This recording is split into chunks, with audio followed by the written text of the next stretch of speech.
well as I want to emphasize and confirm and support as well as the effort of our colleague here supporting the marathon of Bethlehem, which is very important to support the Palestinian athletics, the Palestinian youth, who actually this is one of the important aspects and scope and of supporting the Palestinian resilience, Palestinian struggle through youth. So the youth, when they actually the athletics Palestinians run, express themselves, even if it's kind of resistance, peaceful resistance to keep the Palestinian existence. So the Palestinian youth need to entertain, need to get enjoy, to get their life. So it's very important. Every little helps, as we say always. But it's very important. And once again, I wanna also thanks very much our friends and friends of Palestine who organized and actually brought us here tonight and to know you. And I will try in a brief, to describe the work of some Palestinian local organization and their impact on the actually trying to help the Palestinian families, the Palestinian women, the Palestinian children who actually suffered and affected by the continuous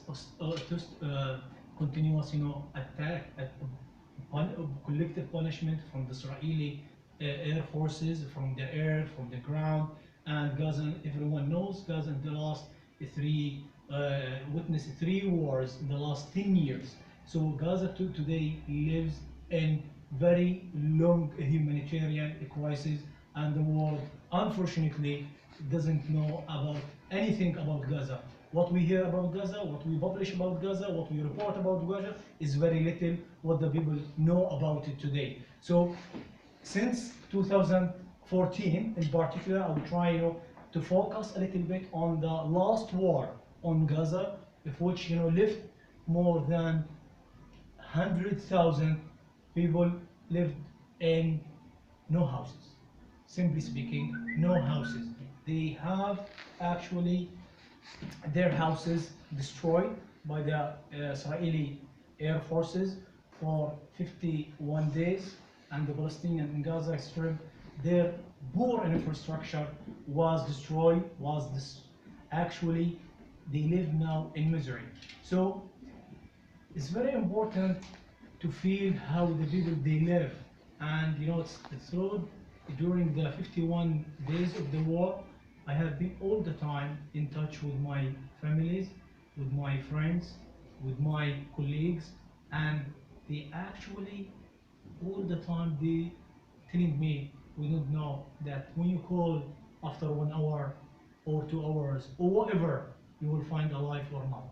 So everyone in Gaza Strip unfortunately lived the moment that he or she will pass away or killed by the Israelis. So everyone in the Gaza Strip was targeted by the Israeli forces from the air, from the ground, from the sea. And it's very important, even though the war actually stopped in the summer of 2014, but the war is still going on in Gaza.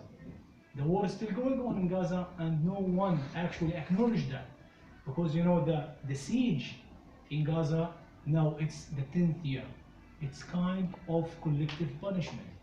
It's kind of soft war in around or near about 2 million Palestinians living in Gaza. They are closed.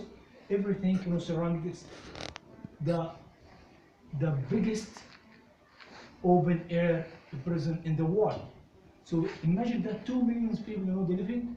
The terminal of Rafah last year only opened 24 days.